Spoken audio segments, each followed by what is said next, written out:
इस वक्त हमारे सामने मौजूद है, क्या कीजिएगा सर आज आप उर्दू एकेडमी के जानिब से? मैं यही कहूँगा कि भाई कि आप लोग आइए उर्दू एकेडमी के प्रोग्राम में। हम लोग ऐसे बहुत सारे प्रोग्राम करेंगे और करते रहेंगे। आप लोग आकर के देखिए, नीचे क्विज हो रहा है, ऊपर में सेमिनार हो रहा है, सब लोग मिल करके जुड़ेंगे। सर ये कितने दिनों तक का रहेगा सर?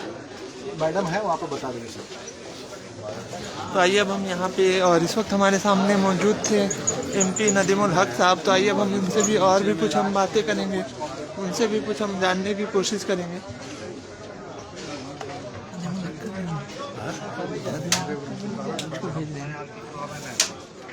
क्या बोल रहे हैं?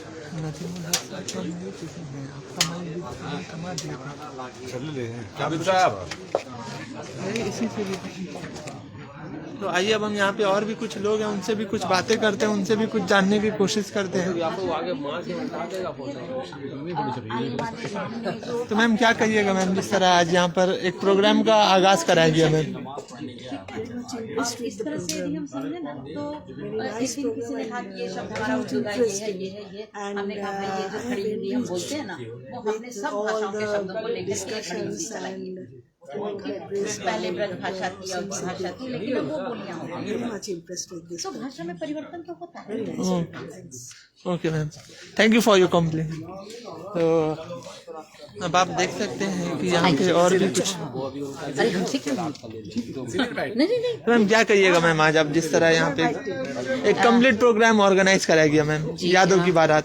यादों की बारात, आज जो ये कार्यक्रम यहाँ उर्दू एकेडमी में हुआ, ये सचमुच में हिंदी फिल्मों में उर्दू का महत्व, उर्दू भाषा, उर्दू गजल, उर्दू कविताएं और गाने, इनका जितना साम्राज्य है और वो किस तरह से हमारी संस्कृति को, हमारी सभ्यता को एक साथ जोड़ता है, इसका बड़ा है। और फिल्में सिर्फ मनोरंजन का माध्यम नहीं है, बल्कि इन फिल्मों के माध्यम से हम अपनी तहजीब को, अपनी संस्कृति को और अपनी सभ्यता को अपनी संतानों तक, अपनी पीढ़ियों तक पढ़ाते हैं। तो यहाँ पे और भी कुछ लोग हैं, और इस वक्त हमारे सामने एमयू के प्रोफेसर। सर क्या कहिएगा सर, एक उर्दू जबान का क्या महत्व है सर? उर्दू जबान का क्या महत्व है सर? एक चीज लिपि में, उर्दू की लिपि में नहीं लिखी उर्दू एक हिंदुस्तान की बहुत अहम जबान है। हिंदुस्तान के अंदर उर्दू खली हिंदुस्तान के अंदर, हिंदुस्तान की तहजीब में उर्दू का एक बहुत नुमायाँ रोल है।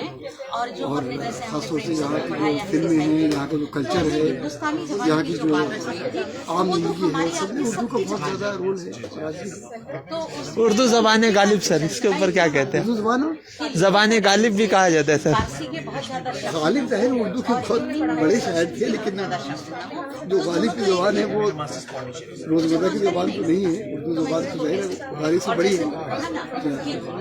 सर जिस तरह आज लोगों में उर्दू ज़बान को लेकर एक दूरी बनती जा रही है सर, तो इसके ऊपर क्या कहते हैं आप? ज़बान से दूरी तो नहीं बनती जा रही है। आज भी अगर आप लोगों की ज़बान को सुने, आप किसी वक्त भी अगर आप जो है सड़क पर बैठ जाए, 1 घंटा लोगों की ज़बान को सुने, आप देखेंगे कि उनकी ज़बान में उर्दू के बहुत से अल्फाज आ रहे हैं। उर्दू और जो ज़बान बोली जाती है, तो उर्दू हिंदी मिली जुली बोली जाती है पूरे नॉर्थ इंडिया के अंदर। उर्दू से दूरी तो नहीं, हाँ, लेकिन कभी कभी बहुत सी जो एक पॉलिटिकल रीजन होते हैं जिसमें उर्दू को ये मान लिया जाता है कि भाई हाँ ये उर्दू एक बाहर की ज़बान है या उर्दू हमारी ज़बान नहीं है, तो उसके पॉलिटिकल रीजन होते हैं। लेकिन उर्दू तो हिंदुस्तान की ज़बान है। सर आज यहाँ पे एक यादगार प्रोग्राम सर, यादों की बारात, इसके ऊपर क्या कहिएगा? देखिए ये प्रोग्राम बहुत अहम है, क्योंकि अंग्रेजी में तो बहुत ज़्यादा लिखा जा रहा है, खासतौर से जो सिनेमा के बारे में। और यहाँ पर ये वेस्ट बंगाल उर्दू एकेडमी की बहुत ये अच्छी एक पहल है कि उन्होंने उर्दू के ऊपर, उर्दू में और ख़ासतौर से जो हिंदुस्तानी फिल्मों में उर्दू को लेकर एक प्रोग्राम ये मुनक़्क़िद किया, यादों की बारात। और मेरे ख्याल से ये प्रोग्राम बहुत ज़रूरी था। और एक और वजह भी जैसे बार बार बताई जा रही है, क्योंकि उर्दू एक निसाब का हिस्सा है, नेशनल एजुकेशन पॉलिसी का हिस्सा है। यूनिवर्सिटीज़ के अंदर जो सिनेमा जो है वो भी पढ़ाया जाता है, स्कूल में भी पढ़ाया जाता है। तो इस हिसाब से ये सेमिनार एक मील का पत्थर साबित होगा जहाँ तक उर्दू के अंदर सिनेमा का डिस्कोर्स डेवलप करने की बात है। Thank you sir.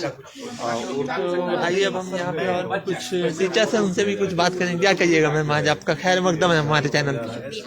आदाब। आज का ये प्रोग्राम बहुत ही उम्दा प्रोग्राम था। ये यहाँ जितनी भी गुफ्तगू हुई बहुत मालूमात अफजल थी, और बिलखुसूस उर्दू के हवाले से और इंडियन सिनेमा के हवाले से।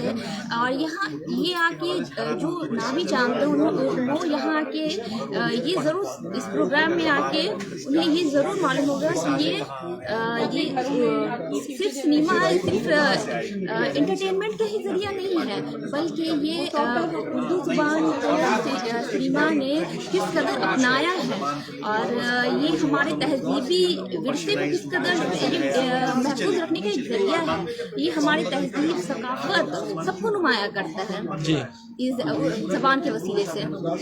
तो जिस तरह लोगों में ये देखा जा रहा है कि अब लोग उर्दू ज़बान से काफ़ी मज्जन होते हुए नजर आ रहे हैं। जी मैं नहीं मानती कि मज्जन होते नजर आ रहे हैं, ये सियासी मामला हैं। इसे ये ज़बान का रिश्ता देखा जाए तो दिल से है। आपका दिल किस तरफ, कौन सी ज़बान बोलने पर रागिब है, आपका रुझान किस तरफ है, ये आप सियासत के तहत आप नहीं चल सकते। ये सियासत के ये हवा है वो बाहर ले जाती है, वो अलग सा मामला है। लेकिन जो आपका रुझान है, आपका ज़बान, आपका दिल क्या चाहता है, कौन से अल्फाज अपने जज्बात पे किस अल्फाज, कौन सी ज़ुबान के अल्फाज में नुमाया करने को आपका दिल चाहता है, वो तो आप खुद जानते हैं। आप हिंदी गाने भी सुन सकते हैं, उर्दू ज़ुबान में भी गाने लिखे गए हैं वो, या फिर बंगला गाने, ये तो आप मुनहसिब है, ये आपका दिल किस तरफ का है। मैम आज यहाँ पे एक कंप्लीट प्रोग्राम यादों की बारात में, इसके ऊपर क्या कहती है आज आप? ये बहुत मालूमात आपका प्रोग्राम था, और ये इसमें यहाँ बहुत अच्छे से नुमाया किया गया दीगर असातिज़ा ने कि ये ज़बान, ये सिर्फ फिल्म इंडस्ट्री जो है ये सिर्फ एंटरटेनमेंट का ही जरिया नहीं है, बल्कि यहाँ ये हमारे तहजीबी विरसे को नुमाया करता है, हमारी ज़बान को इस तरह किरदारों के वसीले से दर्शाता है, नुमाया करता है। मैम आपका तारुफ मैम? मैं कलकत्ता यूनिवर्सिटी की PhD रिसर्च स्कॉलर हूँ, शगुफ्ता जहां। Okay, thank you sir. आज क्या कहिएगा, आज एक कंप्लीट प्रोग्राम सर, यादों की बारात।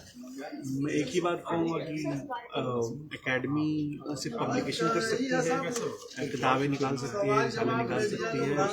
उर्दू के हक़ में और उर्दू के हवाले से कोई काम वो जो है वो रीडर ही कर सकता है। वो आम इंसान जब तक किताब नहीं खरीदेगा, नहीं पढ़ेगा, अखबार नहीं खरीदेगा, एकेडमी के इस तरह के प्रोग्राम करने से कोई फ़ायदा नहीं।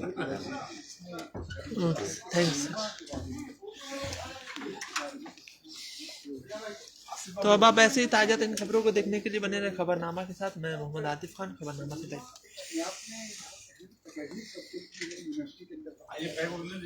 और वो